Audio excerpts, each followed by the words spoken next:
Hello दोस्तों। आज हम बात करने वाले एक अपने देश के युवाओं के जो विकास रुका हुआ है और इस विकास की वजह से आज हमारा देश का विकास रुका हुआ है, उसकी कमियों की बात करते हैं। आज शिक्षा लगातार बढ़ रहा है और सरकार के प्रयास से भी शिक्षा इतना आगे जा रहा है कि हम उसको आज तुलना करेंगे कि लगातार प्राइवेट सेक्टर हो रहा है। क्यों प्राइवेट सेक्टर इतना तेजी से बढ़ रहा है और गवर्नमेंट की चलाई गई स्कीम जो प्रोग्राम है वो जमीनी स्तर पे नहीं दिख रहा है। कहीं ना कहीं उसके कमी का कारण हम और आप हैं और इसका सुधार भी हम और आप ही कर सकते हैं।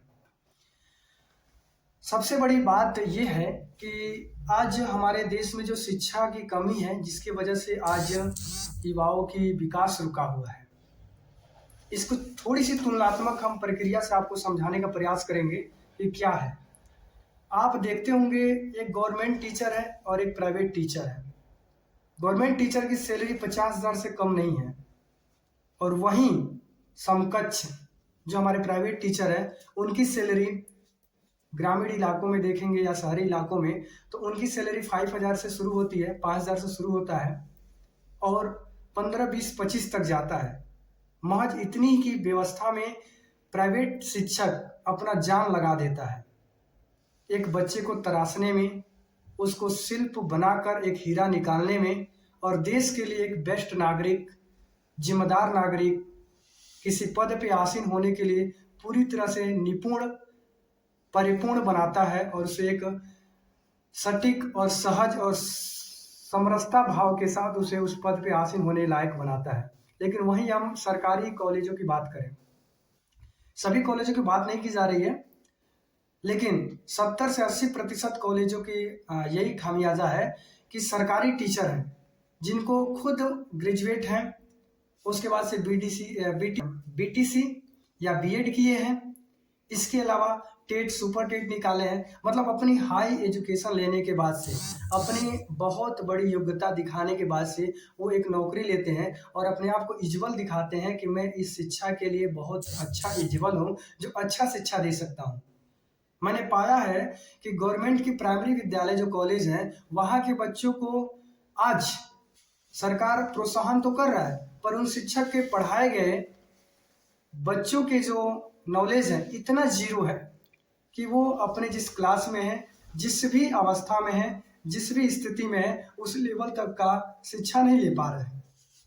लेकिन समकक्ष उसी शिक्षा के व्यवस्था में प्राइवेट सेक्टर में टीचर 5,000 की नौकरी में उसी टीचर के, सरकारी टीचर के लड़का या लड़की जो बच्ची है या बच्चा है वो प्राइवेट में पढ़ने जाता है और उस टीचर के बच्चे एक प्राइवेट टीचर से पढ़ते हैं और उस टीचर की सैलरी 5,000 होता है। सरकारी टीचर को पता है कि हमारी सैलरी लायक लड़का प्राइवेट के टीचर ही बना सकता है, सरकारी टीचर।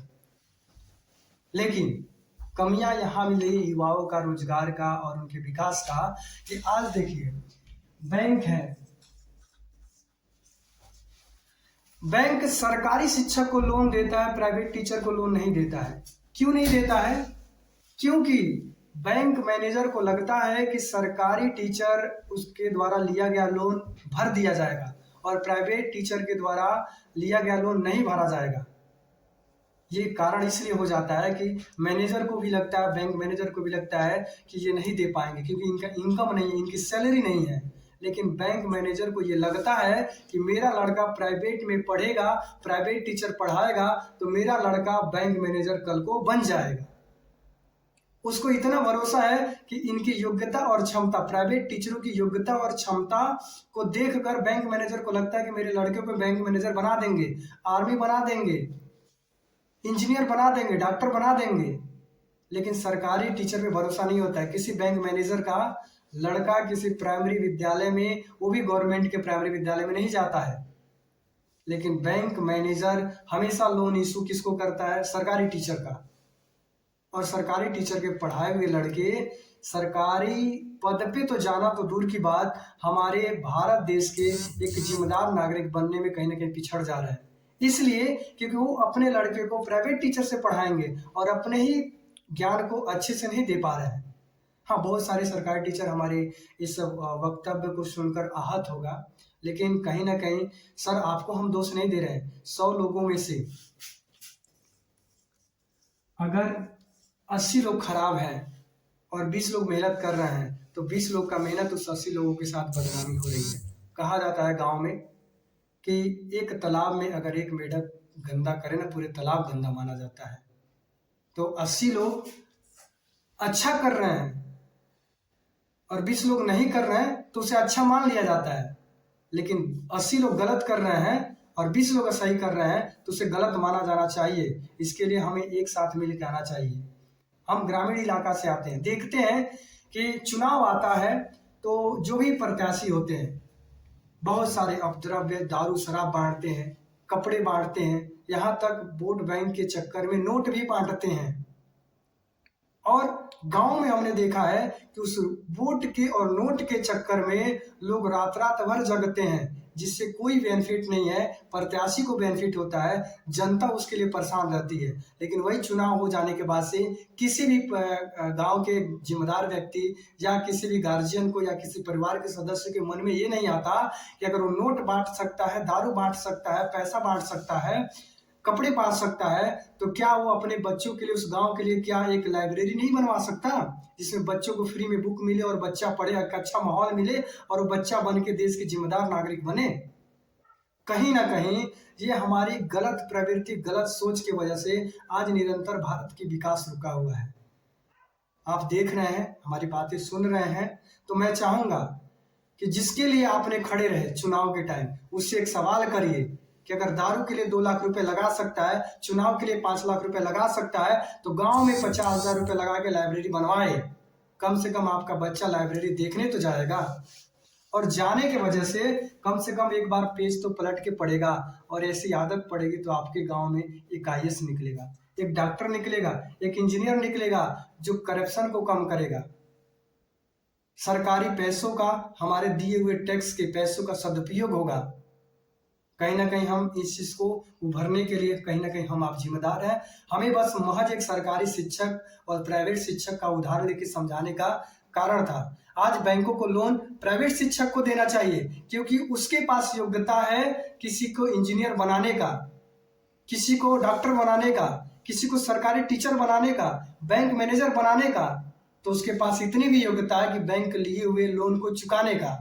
लेकिन कोई भी बैंक उसको लोन देने को तैयार नहीं होता है, जिसलिए युवाओं का उम्मीद, आगे का गोल सारे धरे के धरे रह जाते हैं और युवा एक समय हताश होकर हार जाता है और वो राजनीति और भारत के विकास के बारे में सोचने वाले लोगों को दोष देता है, अपने पूर्वजों को दोष देता है और अपने पीछे की हुई गलतियों को जाने अनजाने में उसको दोष देकर खुद को बैठ जाता है, जिसके कारण उसका परिवार, उसका समाज और हमारा भारतवर्ष पीछे रह जाता है। भारत पहले भी विश्व गुरु था, आज भी है, और हमें आगे बनाए रखना है। तो इन बातों को ध्यान देकर नोटों पे खरीदे जाने वाले वोट को हम आज लाइब्रेरी में बदलेंगे। नोटों के बल पे वोट खरीदे जाने वाले लोगों को हम आज सिखाएंगे कि परीक्षा का टाइम है, बच्चों के लिए स्पेशल क्लास के लिए उन्हें फ्री में अंशाल में बांटा जाए, फ्री में उनको बुक प्रोवाइड किया जाए, एग्जाम देने जाने वाले बच्चों के लिए संसाधन प्रदान उपलब्ध करवाएं। नोट पे वोट खरीद रहे हैं, उसके लिए नोट के बजाय बच्चों को एजुकेशन की बढ़ावा दो ना, वोट ऐसे ही मिलेगा। और कहीं ना कहीं सवाल को आप खड़ा करेंगे। हम मानते हैं कि हमारे 100 गांव में से एक गांव भी सुधरेगा तो दूसरा गांव भी सुधरेगा, और ऐसे एक दिन ऐसा समय आएगा कि हमारी गांव की राजनीति, हमारे गांव का विकास, हमारे परिवार का विकास और हमारे देश का विकास नोट पे नहीं, हमारे शिक्षा पे होगा। हमारे देश की विकास बेरोजगारी पे नहीं, रोजगार पे होगा। हमारी देश की विकास बेरोजगारी पे नहीं, व्यापार पे होगा। सवाल युवा रोजगार मांगने का नहीं खड़ा करेगा, सरकार पे सवाल युवा ये खड़ा करेगा कि हमने इतना बेहतर योजना लाया और इससे बेहतर वो लाया, तो हमारी भी अप्लाई की जाए, उसकी भी अप्लाई की जाए। क्योंकि आज युवाओं के पास उपाय तो है, पर उसे फैलाने के लिए संसाधन कम है।